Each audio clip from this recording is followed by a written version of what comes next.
I never thought a Walmart parking lot could be terrifying. It was around 2:47 a.m. when I parked my car outside a Walmart in rural Ohio. The store was still open, but the parking lot was almost empty. That night taught me one thing. Some places are open 24/7, but some dangers never close. I had just finished a late shift and stopped to grab groceries. The lights were on, but the parking lot felt wrong. No wind. No cars moving. Just a white van parked far away with its engine running. I noticed it, but I ignored it. That was my first mistake. Inside the store, everything felt normal. But when I came back out 20 minutes later, the van was closer. Much closer. It was parked directly behind my car now. The headlights were off. But the engine was still running. As I unlocked my car, I heard footsteps behind me. I turned around. A man was standing near the van. He didn't say anything. He didn't move. He was just staring. Then he smiled. I got into my car as fast as I could and locked the doors. That's when he started walking toward me. Not running. Walking. Slow. Calm. Like he knew I couldn't escape. I tried starting the car. Nothing. Suddenly, the Walmart security guard shouted from a distance. The man stopped instantly. He turned around. Got into the van. And drove away. The guard came running and asked if I was okay. I nodded, still shaking. The next morning, I saw the news.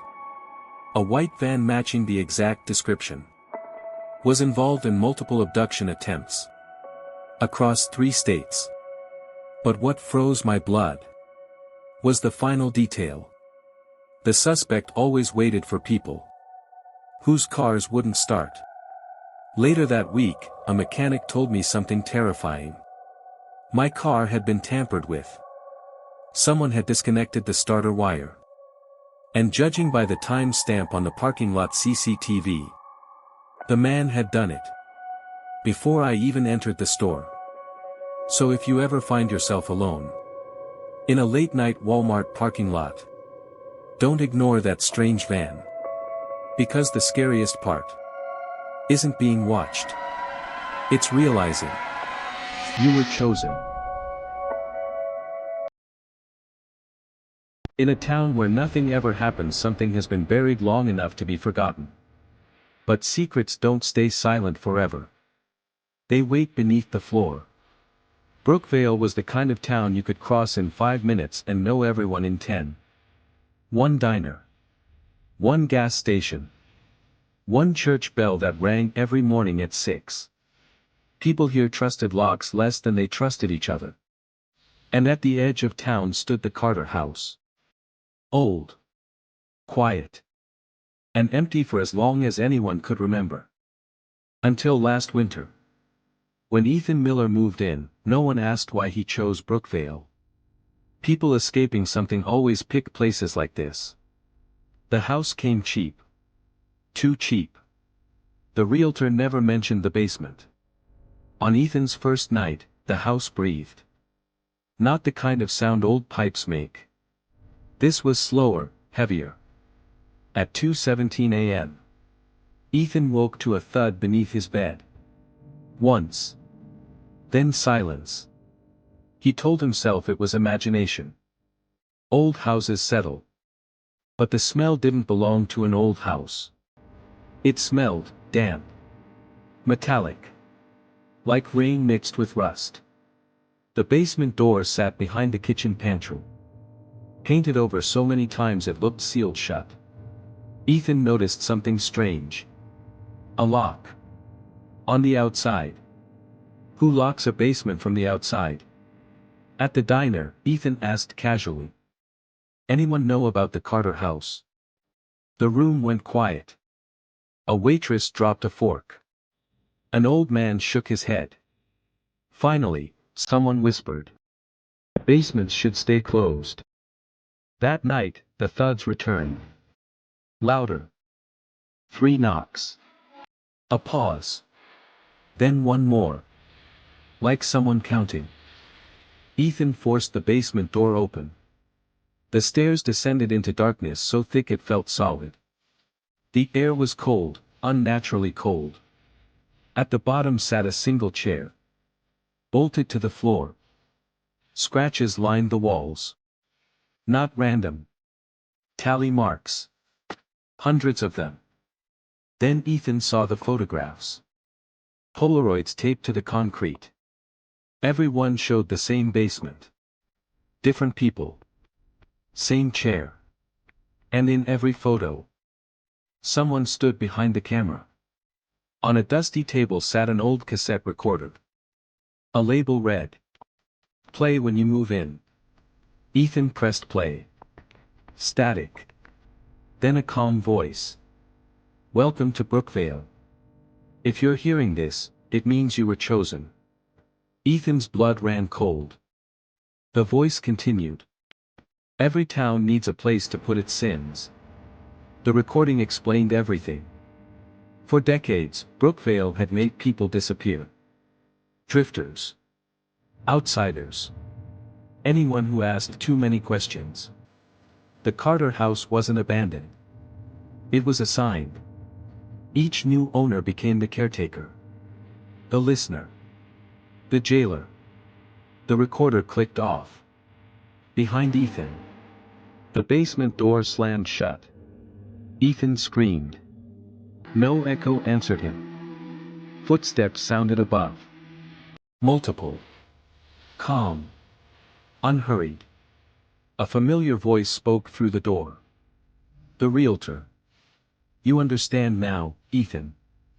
Brookvale stays peaceful because someone always listens." The chair creaked. The lock clicked. Weeks later, the diner buzzed again. A newcomer had arrived in town. A young woman. Looking for a fresh start. The Carter house was available. Cheap. Very cheap. As she signed the papers, Ethan watched from across the street. Free. Clean. Smiling. No one noticed the key in his pocket. Or the faint knocking sound. Coming from beneath the house. Brookvale didn't need a basement to hide its secrets anymore. Because now, the secret was walking free. And the town had no idea who it had just let go. They say nothing good ever happens at a gas station after 3 a.m. That night, I learned why. The neon sign flickered. Gas open 24 hours. But the parking lot was empty. No cars, no wind, no sound, just me, and the hum of dying lights. I stopped only for fuel. I didn't plan to stay. The gas station stood alone on a deserted highway, surrounded by darkness that felt thick, almost alive. Inside the office, an old man sat behind the counter, staring straight ahead. He didn't blink. He didn't move. But when I stepped inside, the bell rang. He slowly turned his head toward me. His voice was calm, but his eyes were terrified. "Fill up fast," he said. "Don't look behind the station." I laughed nervously. "Why not?" the old man whispered. "Because people who do, don't leave." That's when I noticed the photos on the wall. Polaroids, dozens of them.